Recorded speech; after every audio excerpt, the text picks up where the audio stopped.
प्रतियोगी विद्यार्थियों, एक बार फिर से आपका स्वागत है आपका अपने YouTube चैनल प्रारंभ क्लासेज में। आज हम लेके आए करंट की क्लास। अपलोड आज होनी चाहिए थी, लेकिन बिजली व्यवस्था की वजह से थोड़ा लेट हो रहा है। हो सकता है ये वीडियो मिलते मिलते शाम हो जाए आपको, लेकिन मिलेगी आज ही। ठीक है, तो करंट की क्लास है, आगे बढ़ाते हैं। इस करंट की क्लास में हम देखेंगे 22 से लेकर के 28 जुलाई तक के पेपर करेंट्स, यानी उन करेंट्स के बारे में जो न्यूज़पेपर में छपे या समाचार पत्रों में छपे। ठीक है, मैं पहले भी बता चुका हूं कि आजकल जैसा पेपर बन रहा है तो उस हिसाब से हमें दोनों साथ लेके चलना होगा। न्यूज़पेपर भी साथ लेके चलना होगा और पत्रिकाओं को भी साथ में लेकर के चलना होगा। अभी यही जुलाई खत्म होने के बाद जब जुलाई मंथ की कोई पत्रिका आएगी तो जितनी चीज़ें इसमें छूटी होंगी, जो पेपर में नहीं आई, उनके लिए भी एक वीडियो बनाई जाएगी। तो शुरू करते हैं आज की क्लास। ठीक है, तो 22 जुलाई के करंट पे अगर ध्यान दें तो जो पहला करंट हमारा बन रहा है वो है न्यायाधीश आशीष जे देसाई। ठीक है, अब इनके बारे में क्या ध्यान रखना है कि ये क्यों चर्चा में रहे। पहले ध्यान रखना है कि केरल उच्च न्यायालय के ये मुख्य न्यायाधीश बनाए गए हैं। ठीक है, केरल उच्च न्यायालय के मुख्य न्यायाधीश नियुक्त किए गए। केरल के राज्यपाल आरिफ मोहम्मद खान ने इनको इनके पद और गोपनीयता की शपथ दिलाई। ठीक, अभी ध्यान रखना होगा कि इससे पहले आशीष जे देसाई से पहले केरल उच्च न्यायालय के मुख्य न्यायाधीश कौन थे, ठीक है, या मुख्य न्यायाधीश का कार्यभार कौन देख रहा था, इन सब चीज़ों को ध्यान में रखना होगा। और इससे पहले आशीष जे देसाई किस पद पर थे, कहाँ थे। ठीक है, तो ये ध्यान रखना है कि इससे पहले आशीष जे देसाई गुजरात उच्च न्यायालय के कार्यवाहक मुख्य न्यायाधीश थे। ठीक है, और आशीष जे देसाई ने किसका स्थान लिया, तो न्यायमूर्ति एस वेंकट नारायण भट्टी का स्थान लिया। अब अगर आपको ध्यान होगा, इसके पिछले करंट की क्लास में हम लोगों ने देखा था कुछ न्यायाधीशों की नियुक्ति हुई थी उच्चतम न्यायालय में, और उसमें एक नाम ये भी था, न्यायमूर्ति एस वेंकट नारायण भट्टी का। ठीक है, तो ये चले गए उच्चतम न्यायालय यानी सुप्रीम कोर्ट में। ठीक, तो उनकी जगह पर आशीष जे देसाई जो गुजरात उच्च न्यायालय के कार्यवाहक मुख्य न्यायाधीश थे, उनको केरल उच्च न्यायालय का मुख्य न्यायाधीश बना दिया गया। ठीक है, अभी ध्यान रख लीजिएगा। हाँ, दो अनुच्छेदों की चर्चा यहीं कर लेते हैं कि हाई कोर्ट में न्यायाधीशों की नियुक्ति की प्रक्रिया अनुच्छेद 217 के तहत और शपथ दिलाई जाएगी इनको 219 के तहत। ठीक, इनकी नियुक्ति कौन करेगा, नियुक्ति करेंगे राष्ट्रपति महोदय। ठीक है, अभी मोटा मोटा समझ लेते हैं, जब कॉन्स्टिट्यूशन पढ़ेंगे तो वहाँ पूरा देखेंगे। ठीक, और शपथ कौन दिलाएगा, नियुक्ति के संदर्भ में हमेशा ध्यान रखना है, नियुक्ति करेंगे राष्ट्रपति जी। ठीक, और इनको शपथ कौन दिलाएगा, शपथ दिलाएंगे राज्यपाल। ठीक है, ये ध्यान रखना है, राज्यपाल या उनके द्वारा नामित व्यक्ति। ठीक, तो पूरे उच्च न्यायालय में चाहे मुख्य न्यायाधीश हो या कोई भी न्यायाधीश हो, सबके लिए प्रक्रिया लागू होगी।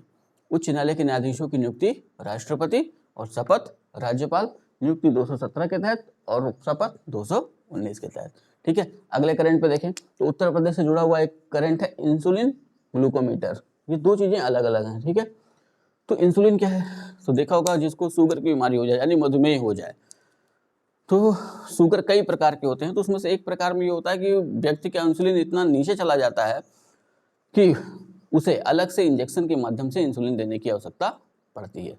ठीक है, तो वो इंसुलिन और ग्लूकोमीटर आपने देखा होगा, डॉक्टरों के यहाँ एक मशीन होती है, पट हाथ में से सुई लगाया, थोड़ा सा ब्लड निकाला, एक स्ट्रिप होती है, उस पर एक बूंद ब्लड रखा और उस मशीन में लगाया, और वो मशीन बता देती है कि ब्लड में शुगर की मात्रा कितनी है। तो उसी को क्या कहते हैं, ग्लूकोमीटर। अब ये चर्चा में है तो ध्यान में रख लेना है कि जो क्वेश्चन बन सकता है ना कि ग्लूकोमीटर से हम क्या करते हैं या ग्लूकोमीटर किस संदर्भ में कार्य करता है। ठीक, तो अब तो समझ में आ गया ना, ब्लड शुगर चेक करने के लिए ध्यान रख लेना, ब्लड शुगर चेक करने के लिए हम ग्लूकोमीटर का प्रयोग करते हैं। क्यों चर्चा में रहा ये दो चीजें क्यों चर्चा में रही, तो उत्तर प्रदेश सरकार ने बेसिक शिक्षा के जितने भी स्कूल हैं, ठीक है, बेसिक शिक्षा द्वारा संचालित स्कूलों में मधुमेह की बीमारी से पीड़ित जो बच्चे हैं ना, उनके लिए एक सुविधा प्रदान की है।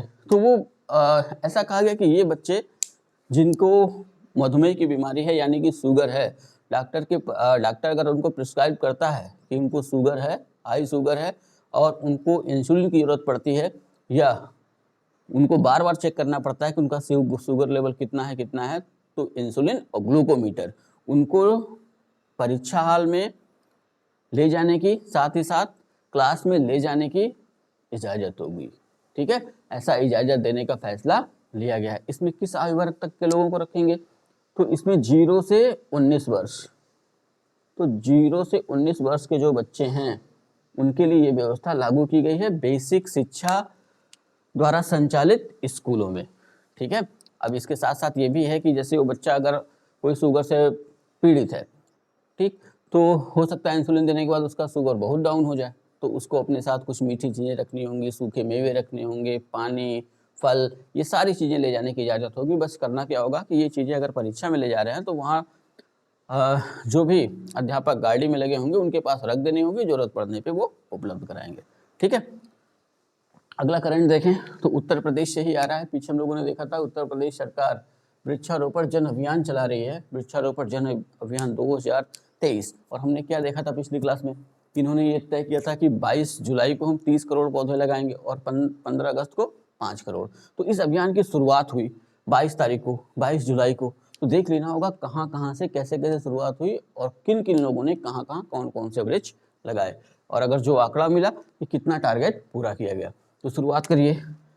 तो पहले तो ध्यान रखना है कि एक जगह चर्चा में आ रही है विदुर कुटी।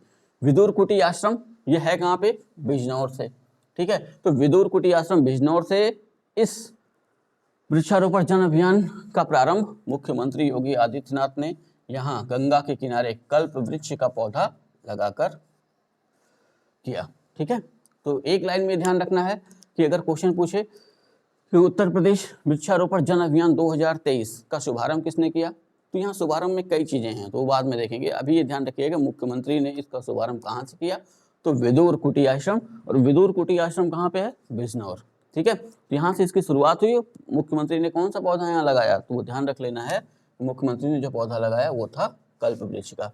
किस नदी के किनारे, गंगा के किनारे। अब गंगा की चर्चा आई गई है तो एक चीज और यहीं क्लियर कर लेते हैं। गंगा के संदर्भ में ध्यान रखना है कि गंगा नदी निकलती तो उत्तराखंड में गंगोत्री से, ठीक है, लेकिन उत्तर प्रदेश में जो ये प्रवेश करती है ना, तो बिजनौर जिले से ही उत्तर प्रदेश में ये प्रवेश करती है और बलिया जिले से उत्तर प्रदेश को छोड़ देती है। तो दो जिले ध्यान में रखने हैं कि गंगा बिजनौर से उत्तर प्रदेश में प्रवेश करती है और बलिया से उत्तर प्रदेश से बाहर निकल जाती है।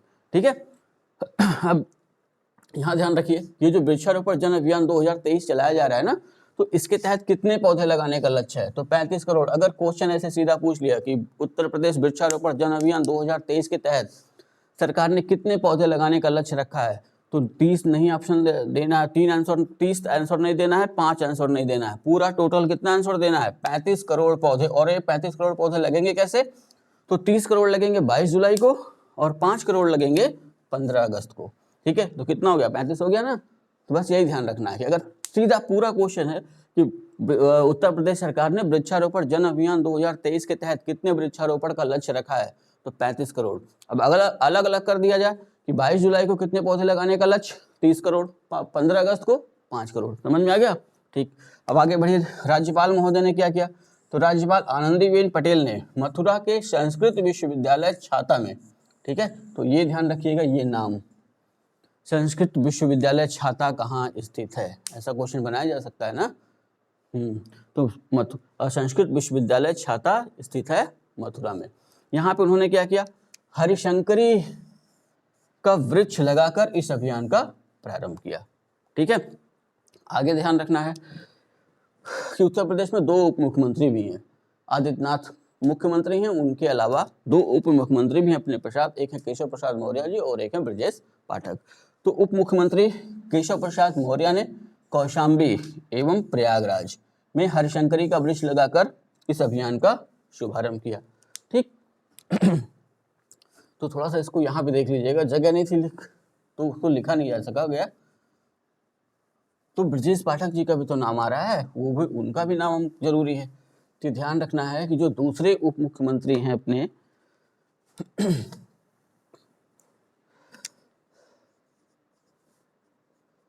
ब्रजेश पाठक उप मुख्यमंत्री,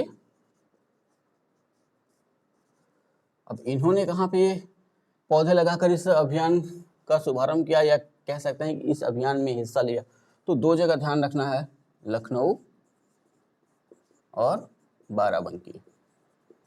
तो ब्रजेश पाठक जी ने लखनऊ और बाराबंकी में, ठीक है, कौन कौन से पौधे लगाए वो भी देख लेते हैं। लखनऊ बाराबंकी में बालम खीरा, ठीक। दूसरा पौधा इन्होंने लगाया घृत कुमारी, और तीसरा पौधा इन्होंने लगाया शरीफा, ठीक है। ये 3 पौधे लगाकर उप मुख्यमंत्री ब्रजेश पाठक ने इस अभियान का शुभारंभ किया।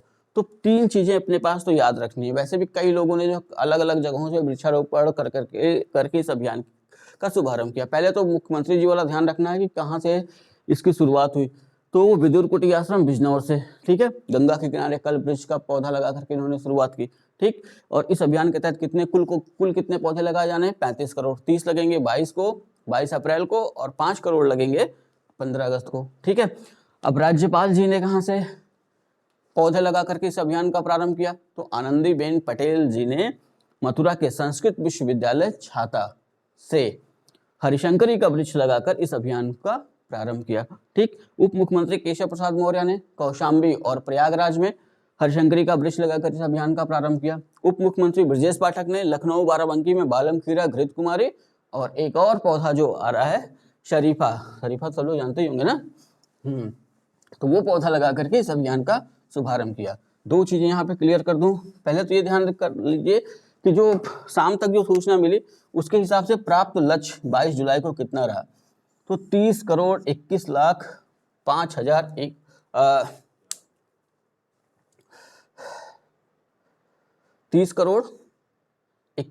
51,570, ठीक है। 30 करोड़ 21 लाख 51,570 वृक्ष लगाए जा चुके 22 तारीख को, ठीक। तो मोटा मोटा हम मान सकते हैं 30 करोड़, ठीक है। अब ये ध्यान रखना है कि 2 वृक्ष के नाम भी यहाँ आ रहे हैं, उनके बारे में देख लेते हैं। ये घृत कुमारी, किस पौधे को कहेंगे घृत कुमारी? तो एक पौधा है, आम पौधा है, आम भाषा में हम इसको क्या कहते हैं? एलोवेरा, ठीक है। एलोवेरा का शुद्ध हिंदी नाम क्या है? घृत कुमारी, ठीक। और जो दूसरा पौधा जो आप लोग समझ नहीं पा रहे होंगे वो है हरिशंकरी। ये कैसा पौधा है? ठीक है, तो हरिशंकरी को भी देख लेते हैं। तो हरिशंकरी पौधा जो है वो पीपल प्लस बरगद प्लस पाकड़, ठीक है, इन 3 पौधों को एक साथ लगा दिया जाता है और ये 3 पौधे एक साथ बढ़ते हैं, ठीक है। तो उसी को हम सम्मिलित रूप से क्या कहते हैं? हरिशंकरी का पौधा। और ये कॉन्सेप्ट आया कहाँ से? कॉन्सेप्ट यहाँ से निकल के आ रहा है कि कॉन्सेप्ट ये बताता है कि ब्रह्मा विष्णु महेश वाली परिकल्पना ही यहाँ पे साकार होती है। समझ में आ गया? ठीक। हाँ तो विद्यार्थियों आगे बढ़ते हैं, नेक्स्ट करंट पे ध्यान देते हैं।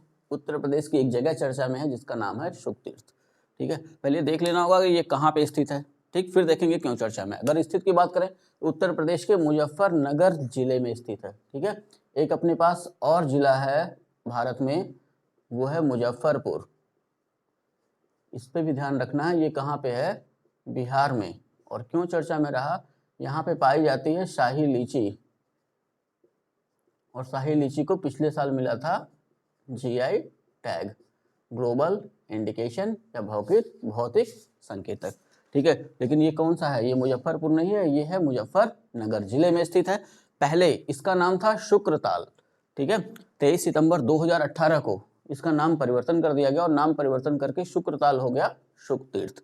क्यों चर्चा में रहा? कि अभी इसके पीछे हम लोगों ने करंट में देखा कि 22 जुलाई को मुख्यमंत्री ने बिजनौर से वृक्षारोपण अब जन अभियान की शुरुआत की थी। तो वैसे यहाँ भी ध्यान रखना है, उसके बाद मुख्यमंत्री योगी आदित्यनाथ जी पहुंचे मुजफ्फरनगर, मुजफ्फरनगर में पहुंचे शुक तीर्थ। यहाँ पे योगी आदित्यनाथ ने पीपल का वृक्ष लगाकर वृक्षारोपण जन अभियान 2023, या ये कह सकते हैं कि वृक्षारोपण जन अभियान 2023 के तहत यहाँ पर पीपल का वृक्ष लगाया, ठीक है। और इसी अवसर पर ये ध्यान रख लेना है कि योगी आदित्यनाथ ने शुक तीर्थ को गंगा की अविरल धारा की सौगात दी, यानी कि गंगा से एक धारा निकाल करके शुक तीर्थ के बगल से निकाल दी गई, फिर आगे जाके उसको गंगा नदी में मिला दिया गया, ठीक। यानी कि शुक तीर्थ अब किस नदी के किनारे हो गया? अब हो गया गंगा नदी के किनारे, ठीक है। अब थोड़ा सा इसके इतिहास के बारे में चलते हैं कि शुक तीर्थ आखिर चर्चा में क्यों है। पहले तो ध्यान रखना, वर्तमान में यहाँ दंडी ऋषि का आश्रम यही स्थित है शुक तीर्थ में ही। और लेकिन इसकी प्राचीनता अगर इतिहास के दृष्टिकोण से देखें या मिथकों के दृष्टिकोण से देखें, इसकी प्राचीनता जाती है महाभारत तक। महाभारत में अर्जुन के पौत्र थे परीक्षित, उनसे संबंधित जुड़ी हुई कथा है, जिस वजह से ये सुखतीर्थ चर्चा में रहा। तो वहाँ ये कथा ये है कि अर्जुन के पौत्र यानी अभिमन्यु के पुत्र परीक्षित जब राजा बने तो एक बार वो शिकार करने जंगल में गए थे, और शिकार करते करते उनको बहुत प्यास लगी, और बगल में एक ऋषि उसी जंगल में तपस्या कर रहे थे। उन्होंने उनसे पानी मांगा, लेकिन ऋषि तपस्यारत थे इसलिए वो पानी नहीं दे पाए, और इससे गुस्सा करके परीक्षित ने उनके गले में सांप डाल दिया।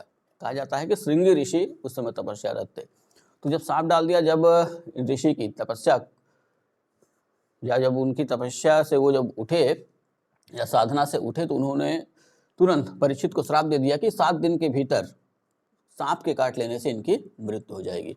तब परीक्षित शुक तीर्थ में ही वहाँ पे महर्षि सुखदेव जी का आश्रम था, और महर्षि सुखदेव जी ने परीक्षित को श्रीमद् भगवत गीता का पाठ करके सुनाया। ठीक है, तो 7 दिन ये पाठ चला, और उसके बाद माना जाता है कि तक्षक नाग ने परीक्षित को डस लिया और परीक्षित की मृत्यु हुई। फिर आगे कहानी ये है कि परीक्षित का पुत्र था जन्मेजय। जन्मेजय ने जो है सर्प यज्ञ करवाया, और ऐसा माना जाता है कि उस सर्प यज्ञ में अनेक सांपों की मृत्यु हुई, और अंततः कई मिथक हैं, एक सांप बचा शेषनाग, ठीक है, और वासुकी। इन 2 सांपों के बारे में कहा जाता है कि ये 2 बचे, आगे चल के फिर इन्हीं से ही सांपों का विकास हुआ। तो इन मिथकों पर नहीं जाते हैं, इन चीज़ों पे ध्यान दे लेते हैं। ठीक है, तो सुखदेव ने परीक्षित को श्रीमद् भगवत गीता का पाठ पूरा सुनाया था, इस वजह से ये तीर्थ चर्चा में है। ठीक, नेक्स्ट करंट पे आए तो संसदीय अस्थायी समिति कृषि पशुपालन एवं खाद्य प्रसंस्करण ने एक रिपोर्ट सौंपी है। इस रिपोर्ट के अनुसार कुछ चीजें वो हमको देखनी होंगी। पहले तो रिपोर्ट का शीर्षक क्या है? रिपोर्ट का शीर्षक है देश में छोटे एवं सीमांत किसानों के लिए कृषि मशीनीकरण के विकास एवं शोध। यानी कि इस रिपोर्ट में ये देखा गया कि भारत के किसान कितना कृषि कार्य मशीनों से करते हैं, अभी उनको कितना कृषि कार्य मशीनों से करने की आवश्यकता है। समस्या है कि भारत कृषि प्रधान देश होते हुए भी कि वर्तमान विडंबना यह है कि पढ़ी लिखी युवा पीढ़ी अब कृषि में उतना ध्यान नहीं दे रही है, या कृषि को वो अब निम्न दर्जे का व्यवसाय समझ रही है। ठीक है, उस संदर्भ में मशीनीकरण बहुत जरूरी है, जिससे कि कृषि कार्य प्रभावित न हो। ठीक, तो इस रिपोर्ट के अनुसार 4 चीजें देखनी है। पहला कि देश में 47% किसान ही अभी तक ऐसे हैं जो कृषि कार्य मशीनों से करते हैं, तो ये आंकड़ा ध्यान रखना होगा, 47%। ठीक है, और लक्ष्य क्या है भारत सरकार का? लक्ष्य ये है कि 80% मशीनीकरण कृषि में हो जाए। ठीक है, तो वो अभी उसके लिए कितने वर्ष लगेंगे? इस रिपोर्ट के अनुसार लगभग 25 साल अभी लग जाएंगे भारत में कृषि का 80% मशीनीकरण होने के लिए। मशीनीकरण के फायदे क्या हैं? एक, समय की बचत। दूसरा, संसाधन, जो संसाधन है जैसे इसमें मानव बल, तो भारत में मानव बल तो है लेकिन कृषि कार्य की तरफ उन्मुख नहीं होता है। ठीक है, और इसी मशीनों की वजह से खाद का छिड़काव, रासायनिक रसायनों का छिड़काव, ये सारी चीजें ये नियंत्रित भी हो सकती हैं, और इनकी खपत भी कम हो सकती है। जैसे हम क्या देखते हैं, अभी सिंचाई की अलग अलग व्यवस्थाएं आ गई हैं। ठीक है, तो इन अलग अलग व्यवस्थाओं से पानी की बचत हो रही है ना, को भी मशीनीकरण के तहत ही आएगा, तो इसी संदर्भ में इसको देखना होगा। तो कृषि मशीनीकरण में अपने पड़ोसी देशों की बात कर लें तो चीन 59.5%, ठीक है, वहीं ब्राजील 75% वहाँ के किसान कृषि कार्य मशीनों से करते हैं। ठीक है, अब इस रिपोर्ट के अनुसार भारत सरकार के लिए क्या संस्तुति की गई? संस्तुति ये की गई कि प्रत्येक राज्य में कृषि अभियांत्रिकी निदेशालय होना चाहिए। अभियांत्रिकी का मतलब कृषि से संबंधित जो मशीनरी के बारे में रिसर्च करेंगे और बताएंगे कि कैसी मशीनें भारत को चाहिए। कृषि अभियांत्रिकी निदेशालय की स्थापना की संस्तुति की कि हर जिले में, हर राज्य में एक कृषि अभियांत्रिकी निदेशालय हो। ठीक है, अब एक ध्यान ये रखना है कि अभी भारत के 28 राज्यों में से केवल 2 राज्य ऐसे हैं जिन्होंने अपने यहाँ कृषि अभियांत्रिकी निदेशालय की स्थापना कर रखी है, और वो 2 राज्य हैं मध्य प्रदेश और तमिलनाडु। ठीक है, तो इतनी चीजें ध्यान में रखनी है।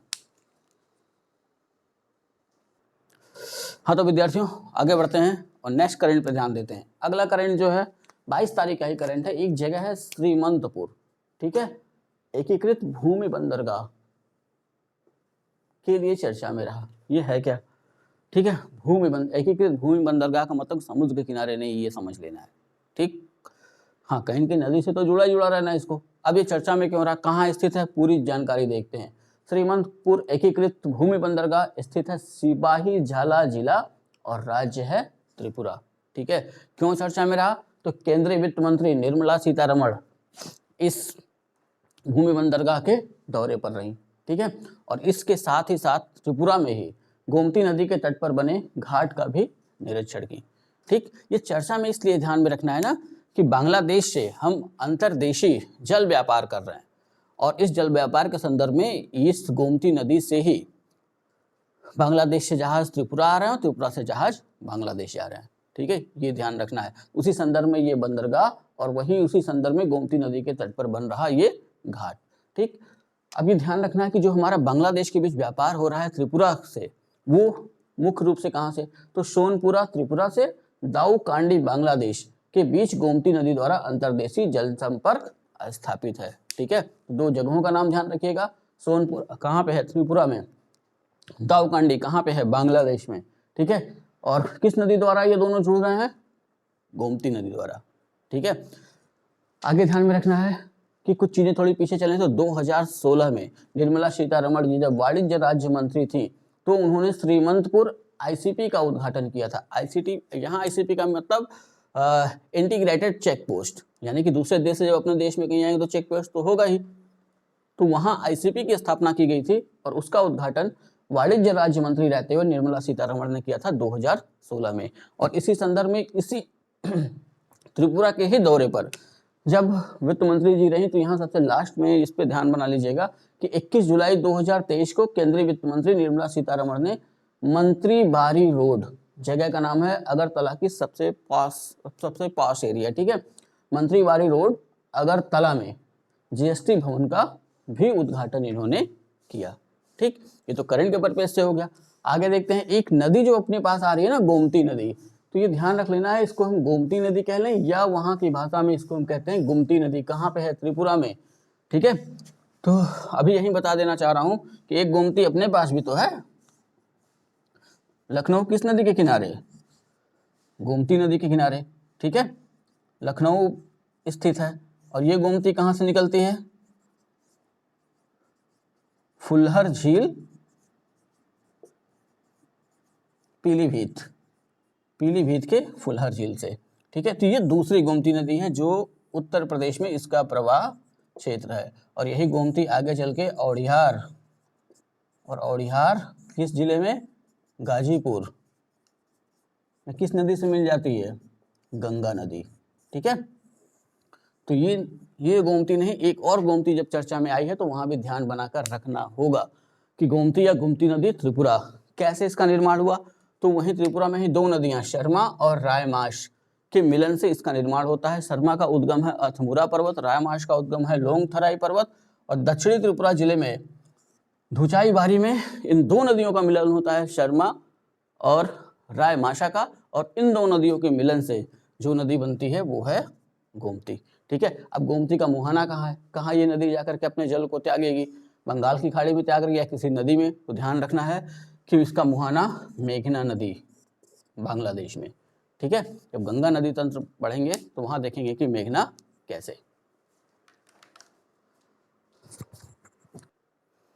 हाँ, तो विद्यार्थियों आगे बढ़ते हैं और नेक्स्ट करेंट पे ध्यान देते हैं। अगला करेंट अपना आ रहा है मध्य प्रदेश से, जगह है राला मंडल अभयारण्य और इस अभयारण्य में स्थित जीवाश्म संग्रहालय। ठीक है, तो पहला जो क्वेश्चन ये ध्यान में रखना, ये है कहाँ?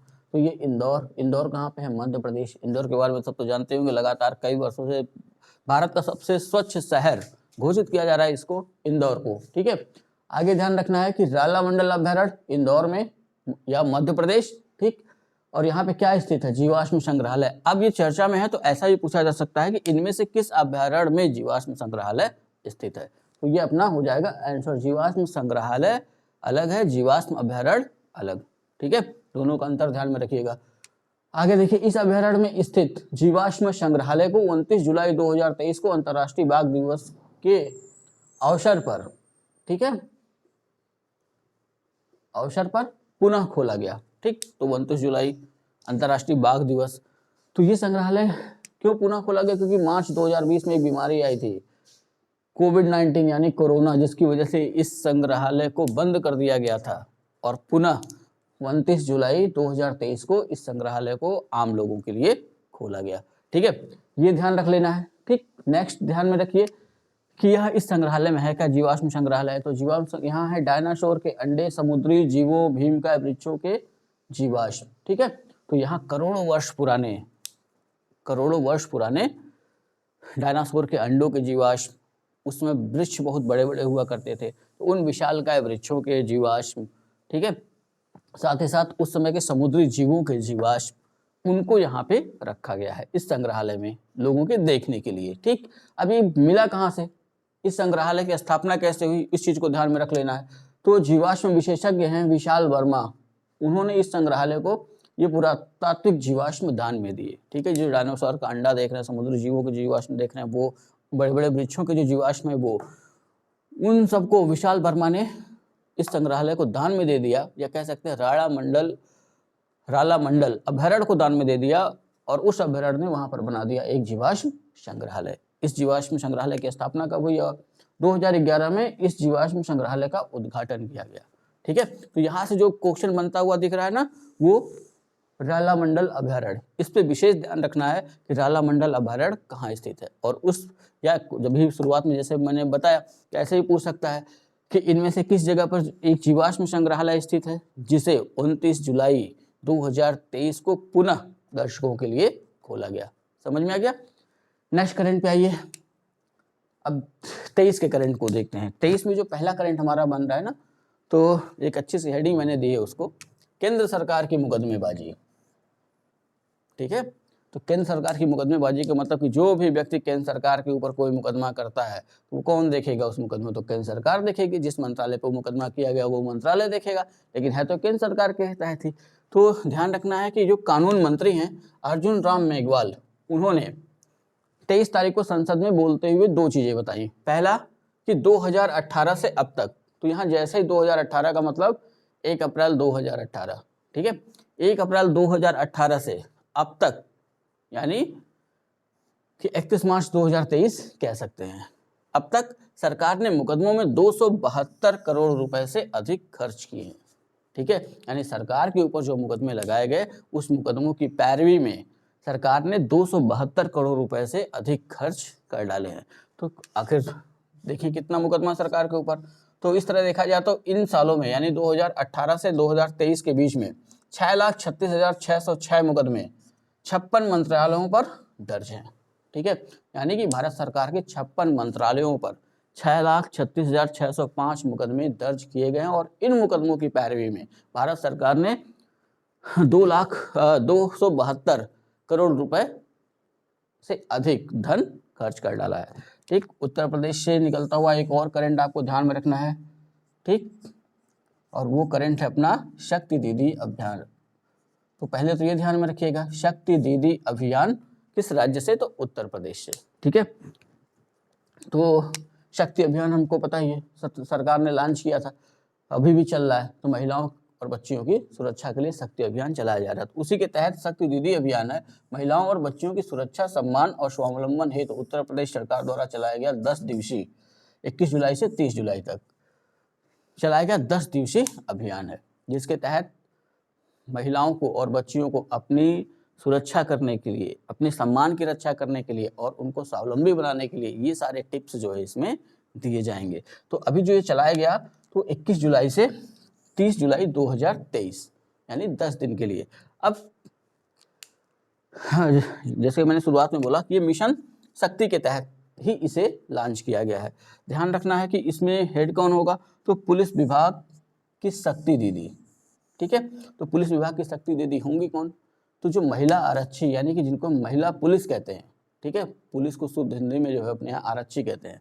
तो महिला आरक्षी ही शक्ति दीदी अभियान का नेतृत्व करेंगे। तो जैसे एक जिला हुआ, तो कई महिला आरक्षियों को इस शक्ति दीदी में शामिल किया जाएगा, उनको शक्ति दीदी बनाया जाएगा, और ऐसे छोटे छोटे ग्रुपों को वो जो है ट्रेन करेंगे। अब सरकार की योजना ये है कि अब प्रत्येक माह जो है इस अभियान को चलाया जाए, चाहे 5 दिन चाहे 10 दिन के लिए। अब देखते हैं 30 के बाद सरकार ऐसा कैसा निर्णय लेती है। ठीक है,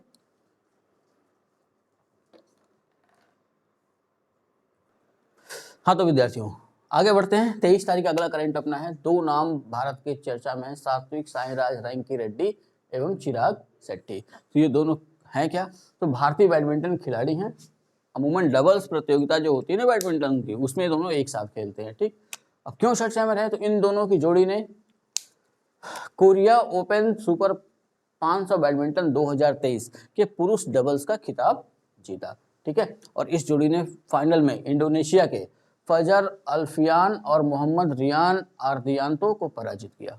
ठीक, तो ये तो करंट की वजह से चर्चा में रहे, लेकिन दो चीजें और ध्यान रखनी है इनके साथ कि इन्हीं दोनों जोड़ी ने, ठीक है, यानी सात्विक साईराज रैंकी रेड्डी और चिराग शेट्टी, इन्हीं दोनों जोड़ी ने 2023 में ही इंडोनेशिया सुपर 1000 बैडमिंटन 2023, ठीक है, और स्विस ओपन 2023 का खिताब भी जीता है। तो यानी सात्विक साईराज रैंकी रेड्डी और चिराग शेट्टी की जोड़ी ने इस साल 3 बैडमिंटन प्रतियोगिताएं जीती हैं, जिनमें एक है इंडोनेशिया सुपर 1000 बैडमिंटन 2023, दूसरी है स्विस ओपन 2023 और तीसरी कोरिया ओपन 2023। ठीक है, ये ध्यान रखना। और एक चीज और, जब इन दोनों ने कोरियाई ओपन सुपर 500 बैडमिंटन 2023 का खिताब जीता, और वो इसलिए ज्यादा महत्वपूर्ण हो जाता है ना कि जो कोरिया के आप दो नाम देख रहे हैं, फजर अल्फियान और मोहम्मद रियान आर्दियांतो, तो ये दोनों रैंकिंग जो की जाती है उस रैंकिंग के हिसाब से ये दोनों विश्व में नंबर 1 डबल खिलाड़ी हैं। ठीक है, और इनकी रैंकिंग है तीसरी। तो इन दोनों ने पराजित किया, तो खुशी व्यक्त करने के लिए इन्होंने एक गंगनम स्टाइल में जश्न मनाया। ठीक है, सब जानते होंगे गंगनम स्टाइल काफी चर्चित है। गंगनम स्टाइल में जश्न मनाया, और गंगनम स्टाइल आई कहाँ से, तो कोरियाई गायक हैं PSY, उन्होंने ही अपने गाने पे जो डांस किया वही प्रसिद्ध है गंगनम स्टाइल के नाम से। ठीक है, नेक्स्ट करंट पे आइए। अगला नाम जो भारत का चर्चित है वो है सुमित नांगल। सुमित नांगल क्यों चर्चा में रहे, तो सुमित नांगल एक भारतीय टेनिस खिलाड़ी हैं। ठीक है, टेबल टेनिस अलग होता है, टेनिस अलग होता है। तो जहाँ टेनिस यानी लॉन टेनिस, जहाँ टेबल टेनिस होगा वहाँ टेबल टेनिस लिखा रहेगा। ठीक, चर्चा में क्यों रहे, टाम्पेर या टाम्पेरे एक ही जगह का नाम है, लेकिन लिखते समय ये दो नाम हमको मिलते हैं, कहीं टाम्पेर लिखा होगा कहीं टाम्पेरे, तो इसलिए कंफ्यूजन ना हो। है किस देश में, तो है फिनलैंड में। ठीक है, टाम्पेर या टाम्पेरे ओपन 2023 का खिताब इन्होंने जीता है। भारत के हैं इसलिए ध्यान में रखना है, क्योंकि अभी हाल ही के पेपरों में देखने में आया है कि वो ग्रैंड स्लैम से छोड़ के कुछ ऐसी जगहों के या ऐसी टेनिस प्रतियोगिताओं के नाम पूछते हैं जो कम चर्चित होते हैं, तो वो इस किसी न किसी वजह से चर्चा में रहेंगे, कोई न कोई भारतीय वहाँ पे होगा। ठीक है, तो वहाँ ये ध्यान रखना है कि सीधा क्वेश्चन अपना बन रहा है टाम्पेर या टाम्पेरे ओपन 2023 का विजेता कौन, तो आंसर सीधा सा हो जाएगा सुमित नांगल। सुमित नांगल ने फाइनल में चेक गणराज्य के डेलिबोर शिवरसेना को पराजित किया। ठीक है, अगला नाम जो चर्चा में रहा वो है रवि दहिया का, ये नाम ध्यान में रखना होगा। ठीक है, रवि दहिया का नाम चर्चा में रहा है कौन, ये भारतीय पहलवान या कह सकते हैं भारतीय रेसलर, पिछले ओलंपिक में इन्होंने रजत पदक जीता था। ठीक है, क्यों चर्चा में आ गया इनका नाम, क्योंकि एशियन गेम्स होने हैं। ठीक है, एशियन गेम्स सितंबर में होने हैं, और उस एशियन गेम्स में कुश्ती के लिए चल रहा है ट्रायल। तो नियम यह है कि जो ट्रायल में जीतेगा जिस भार वर्ग में, वही उस भार वर्ग में एशियन गेम्स में प्रतिभाग करेगा। तो उसी संदर्भ में जो ट्रायल हुआ एशियन गेम्स के लिए, उस ट्रायल में महाराष्ट्र के आशीष टोडकर ने ठीक 57 किलोग्राम भार वर्ग में इन्हें पराजित कर दिया। ठीक है, रवि दहिया को, और जैसे ही आशीष टोडकर ने इनको पराजित किया, वैसे ही आशीष टोडकर का एशियन गेम्स 2022 का टिकट पक्का हो गया। ठीक है, समझ में आया। तो जो जीतेगा वही एशियन गेम्स में जाएगा। तो 57 किलोग्राम भार वर्ग में अब एशियन गेम्स में भारत का प्रतिनिधित्व कौन करेगा, आशीष टोडकर। कैसे आए, ट्रायल में इन्होंने हराया रवि दहिया को। ठीक है, इस हार के बाद रवि दहिया एशियन खेल 2022 में भाग नहीं ले पाएंगे। ठीक, ये तो हो गया करंट का मामला। तो ये दो चीजें और हमको देख लेनी है कि अब एशियन गेम्स होना है तो उसका क्रम कौन सा है, वर्ष कौन सा है, कहाँ होना है। ठीक है, तो एशियन गेम्स 2022, ठीक, ये पिछले साल होना था, 2022 में होना था सितंबर के ही महीने में, लेकिन याद होगा कि उस समय कोरोना चीन में जो है तेजी से फैला था, कोरोना का ओमिक्रॉन वेरिएंट, जिस वजह से इन खेलों को टाल दिया गया। अब फिर से ये खेल दोबारा, यह कह सकते हैं यही खेल चीन में अब 23 सितंबर से 8 अक्टूबर 2023 के बीच आयोजित किए जाएंगे। स्थान वही होगा यानी हांगझोउ चीन, और इन खेलों का क्रम कौन सा होगा, 19वां। ठीक है, तो एक लाइन में अगर इसको ऐसे कहना हो तो ये कहा जा सकता है कि 19वें एशियन गेम्स या एशियाई खेल्स 2022 कहाँ आयोजित होगा? होंगझोउ, चीन, 23 सितंबर से 8 अक्टूबर 2023 के मध्य। ठीक है, और इसी के साथ ये भी ध्यान रख लेना कि पिछला कहाँ हुआ था। तो पिछले की बात करें तो पिछले का क्रम कौन सा हुआ? 18वां।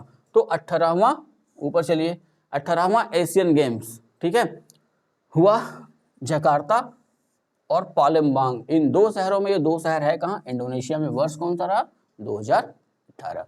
तो यहाँ से क्वेश्चन बनाने वाला थोड़ी सावधानी बरतता है। जैसे उसको पता है कि एशियन गेम्स होने वाले हैं, हो सकता है करंट की किसी किताब में आपने पढ़ा हो कि एशियन गेम्स 2022 कहाँ होने वाला है?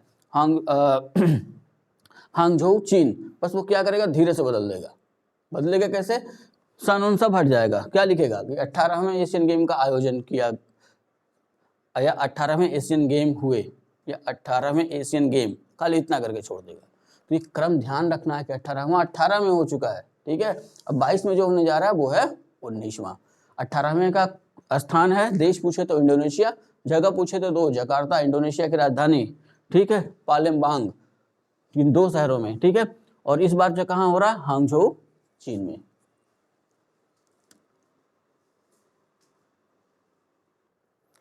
हाँ तो विद्यार्थियों, बढ़ते हैं अगले करंट पे। अगला करंट आ रहा है जापान से। ठीक है, इसलिए कह रहे हैं कि वो जापान में ही हो रहा है। ठीक, विश्व तैराकी, और इन तैराकी को हम किस में रखते हैं? एथलेटिक्स में। ठीक है, विश्व तैराकी चैंपियनशिप 2023 कहाँ इसका आयोजन किया जा रहा है? तो आयोजन स्थल है फुकुओका। फुकुओका कहाँ पे है? तो फुकुओका है जापान में। ठीक है, तो इस आयोजन से संबंधित दो नाम अभी चर्चा में आ रहे हैं, उन दो नामों पे ही जिक्र करेंगे। पहला नाम जो हमारे पास चर्चा में आ रहा है वो है लियोन मारचंद। ठीक, कहाँ के हैं? तो फ्रांस के तैराक हैं। ठीक है, क्यों चर्चा में रहे? तो तैराकी की 400 मीटर व्यक्तिगत मेडल स्पर्धा। ध्यान रखना है कि तैराकी में ना अलग अलग तरह की स्पर्धाएं होती हैं, जैसे फ्री स्टाइल हो गई, व्यक्तिगत पदक स्पर्धा हो गई, बटरफ्लाई हो गई, तो इस तरह कई स्पर्धाएं होती हैं। तो उन स्पर्धाओं में किस में? तो यहाँ जो हम देख रहे हैं लियोन मारचंद, तो 400 मीटर की व्यक्तिगत मेडल स्पर्धा में, यहाँ ध्यान दीजिएगा, 4-2-5 सेकेंड। तो इसको कैसे पढ़ेंगे? पढ़ने का तरीका, पहला जो है ये 4 मिनट 2 सेकेंड 50 माइक्रो सेकेंड। ठीक है, इस तरीके से इसको पढ़ते हैं।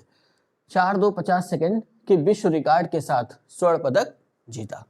ठीक है, यहाँ ध्यान रखना, विश्व रिकॉर्ड के साथ स्वर्ण पदक जीता है, तो किसी न किसी का तो रिकॉर्ड तोड़ा होगा। तो ये नाम ध्यान में रखना है कि 2008 ओलंपिक में माइकल फेल्प्स किस देश के थे? सॉरी, किस देश के हैं? अब अमेरिका भी जिंदा है, हाँ, खेल छोड़ दिया है।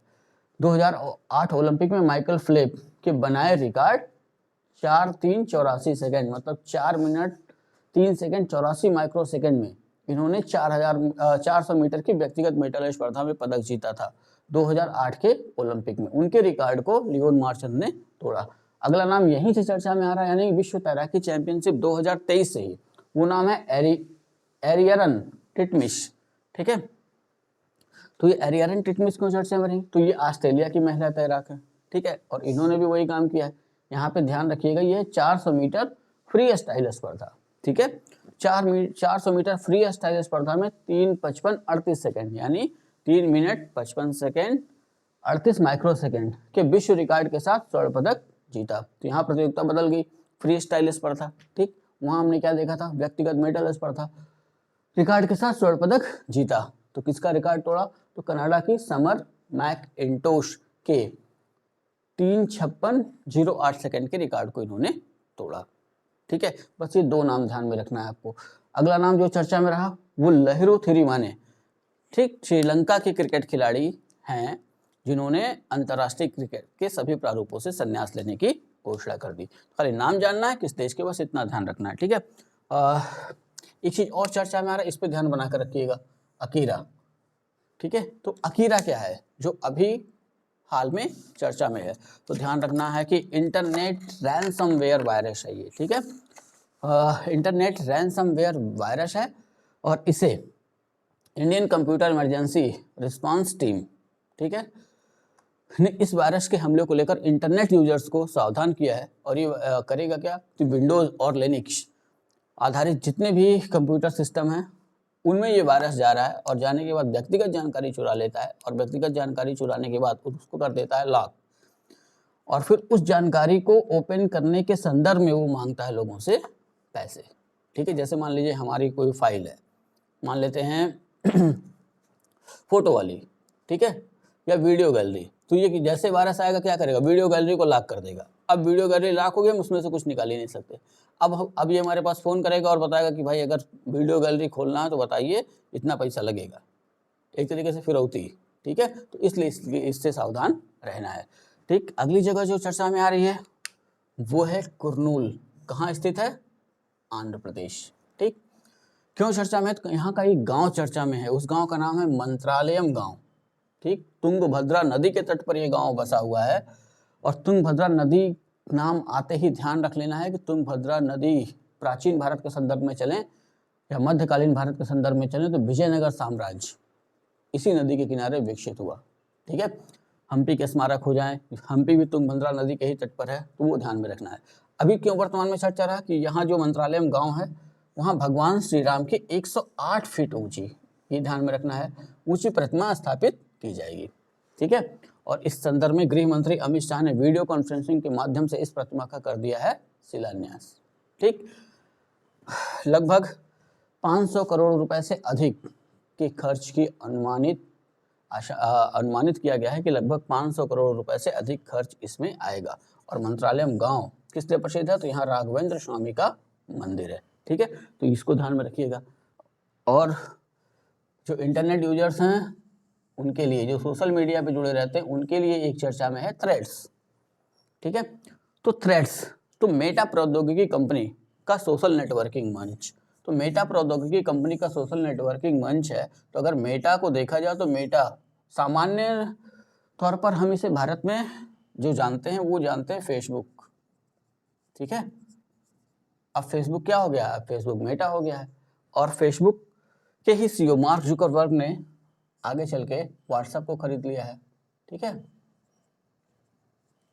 व्हाट्सएप भी इन्हीं का है, इंस्टाग्राम भी इन्हीं का है। ठीक, तो मेटा जब मार्क जुकरबर्ग की जितनी भी कंपनियां ना, तो मार्क जुकरबर्ग ने जो पहली कंपनी खोली वो थी मेटा, इसलिए पेरेंट्स कंपनी इसको कहते हैं मार्क जुकरबर्ग की। ठीक है, तो अब उन्होंने ही पूरे अपनी जितनी भी कंपनी उनको नाम दे दिया है मेटा। तो मेटा प्रौद्योगिकी कंपनी का सोशल नेटवर्किंग मंच है ये। सोशल नेटवर्किंग का मतलब क्या है? जैसे अपना फेसबुक है, ट्विटर, हम क्या करते हैं, एक दूसरे से जुड़े हुए हैं, अपनी बात कहते हैं, कोई हमारे पे कमेंट करता है, हम उसके पे कमेंट करते हैं, बहस होते रहती है फालतू की। ठीक है, हाँ, ये लॉन्च कब किया गया? तो 6 जुलाई 2023 को इसको लॉन्च किया गया थ्रेड्स को। क्यों? क्योंकि ट्विटर की प्रतिद्वंदिता में ये ध्यान रखना है कि ट्विटर को पीछे ले जाने के लिए मार्क जुकरबर्ग ने थ्रेड्स को जो है लॉन्च किया। ठीक है, अब यहाँ पे एक नाम आ रहा है, उसको ध्यान में रखिएगा, इंस्टाग्राम और थ्रेड्स, इन दोनों के जो प्रमुख है ना विश्व में वो है एडम मोसेरी। ठीक, अब दो नाम अपने पास आया, ट्विटर और मेटा। तो मेटा के सीईओ मार्क जुकरबर्ग, यहाँ पे ध्यान रख लीजिएगा नीले वाले से, मेटा के सीईओ मार्क जुकरबर्ग और ट्विटर के जो इसमें मालिक है ना वो है एलन मस्क। ठीक, तो इतना ध्यान में रखिएगा। अभी बाद में कुछ और चर्चा में होगा तो और बताऊंगा। यहाँ पे एक नेक्स्ट करंट अपना है राम कथा यात्रा स्पेशल ट्रेन। ठीक, तो यहाँ ज़्यादा जरूरी नहीं, बस ये ध्यान रख लेना है कि है क्या। राम कथा यात्रा स्पेशल ट्रेन ऋषिकेश उत्तराखंड से ये प्रारंभ की गई है। ठीक है, और किसके द्वारा प्रारंभ की गई? तो राम कथा वाचक है मोरारी बापू। ठीक है, मोरारी बापू 1008 यात्रियों के साथ 1200 किलोमीटर की इस यात्रा पर निकले हैं। ठीक, तो ट्रेन जुड़ा हुआ है, जाहिर सी बात है ट्रेन से ही जाएंगे। ठीक है, तो इतना ध्यान में रखना है। हाँ, तो विद्यार्थियों आगे बढ़ते हैं, नेक्स्ट करंट पे ध्यान देते हैं। अगला करंट एक पुरस्कार है, उसका नाम देखिए, गीता हृदयन एंडोमेंट पुरस्कार 2022 किस राज्य का है? तो केरल राज्य का साहित्य के क्षेत्र का पुरस्कार है। ठीक, तो केरल राज्य जो है केरल साहित्य अकादमी द्वारा ये प्रदान किया जाता है। और इस बार केरल साहित्य अकादमी के गीता हिरण्य एंडोमेंट पुरस्कार 2022 से जिस व्यक्ति को सम्मानित किया गया है वो व्यक्ति हैं अखिल। ठीक है, काफी इम्प्रेशन वाले व्यक्ति हैं, ध्यान रखिएगा अखिल। इनकी किताब आई थी नीला चदयन, लघु कथा संग्रह 2020 में प्रकाशित हुई थी, वहीं से इनको प्रसिद्धि मिली। ठीक है, अखिल पेशे से जेसीबी चालक हैं, दिन भर जेसीबी चलाते हैं और शाम को अपनी रचनाओं को लिखते हैं और और ज़्यादा इंटरेस्टेड बात यह है कि 12वीं क्लास तक केवल पढ़े हुए हैं, ठीक है, केवल 12वीं क्लास तक पढ़े हुए हैं। ठीक, नेक्स्ट करंट पे आइए तो वह होपमैन कप टेनिस टूर्नामेंट 2023 कहाँ आयोजन हुआ इसका? नीश, फ्रांस में। ठीक है, विजेता कार्लोस अल्कारेज किस देश के? स्पेन के। किसको पराजित किया? Borna Coric, Croatia. ठीक है, नेक्स्ट नाम आइए, न्यायमूर्ति आलोक आराधे क्यों चर्चा में रहे? तो तेलंगाना उच्च न्यायालय के मुख्य न्यायाधीश नियुक्त किए गए। ठीक, ये ध्यान में रखना है। राज्यपाल तिमिशिलाई सौंदरराजन ने इन्हें शपथ दिलाई। ठीक, किसका स्थान लिया? तो न्यायमूर्ति उज्जवल भुइयां का स्थान लिया। ये कहाँ चले गए? अभी पिछले हफ्ते की करंट में हमने देखा था कि सुप्रीम कोर्ट में इनको जो है जज नियुक्त किया गया है, तो वहां चले गए, उनकी जगह जो खाली हुई वहां पे आ गए न्यायमूर्ति आलोक आराधे। ठीक है, नेक्स्ट करंट में यहाँ भी एक न्यायमूर्ति चर्चा में है, न्यायमूर्ति सुनीता अग्रवाल। इन पे ध्यान रखिएगा थोड़ा सा। गुजरात उच्च न्यायालय की मुख्य न्यायाधीश नियुक्त की गई हैं। ठीक है, गुजरात उच्च न्यायालय के मुख्य न्यायाधीश बनने वाले क्रम में देखा जाए तो 29वीं और महिला के तौर पर ये दूसरी मुख्य न्यायाधीश हैं गुजरात राज्य की। ठीक है, यहाँ अगर ये दूसरी हैं तो पहली कौन? तो पहली महिला मुख्य न्यायाधीश गुजरात उच्च न्यायालय की वो है सोनिया गोकाड़ी। क्रम इनका था 28वां। 13 फरवरी 2023 से 25 फरवरी 2023 तक इनका कार्यकाल था। ठीक है, राज्यपाल आचार्य देवव्रत ने इनको जो है शपथ दिलाई। ठीक, इनके पद और गोपनीयता की। सबसे इंटरेस्टिंग बात है कि उत्तर प्रदेश से इनका संबंध है। इनकी शिक्षा जो हुई है वो अवध विश्वविद्यालय, डॉक्टर राम मनोहर लोहिया अवध विश्वविद्यालय से इन्होंने जो है वकालत की है। ठीक है, अभी न्यायाधीश आशीष जे देसाई का स्थान इन्होंने लिया और इस हफ्ते की करंट की शुरुआत ही इन्हीं के नाम के साथ हुई थी, आशीष जे देसाई। हमने वहां पे देखा था कि ये गुजरात उच्च न्यायालय में कार्यवाहक मुख्य न्यायाधीश थे। ठीक है, तो ये कहाँ चले गए? केरल के मुख्य न्यायाधीश बन गए और उनकी जगह पर अब न्यायमूर्ति सुनीता अग्रवाल गुजरात उच्च न्यायालय की मुख्य न्यायाधीश नियुक्त की गई हैं। ठीक है, अगला करंट देखिए, emerging Asia cup cricket 2023। Emerging का मतलब उभरता हुआ। तो यहाँ पे जो है ना मुख्य टीमें भाग नहीं लेती हैं। हर देश के पास एक टीम होती है, टीम ए। जैसे भारत की भारत ए या इंडिया ए, पाकिस्तान की पाकिस्तान ए, श्रीलंका की श्रीलंका ए, वो टीमें भाग लेंगी जिसमें उभरते हुए खिलाड़ी होते हैं। इसका आयोजन कहाँ किया गया? कोलंबो, श्रीलंका में। इसका विजेता कौन रहा? तो विजेता रहा पाकिस्तान ए। ठीक है, और पाकिस्तान के कप्तान कौन है?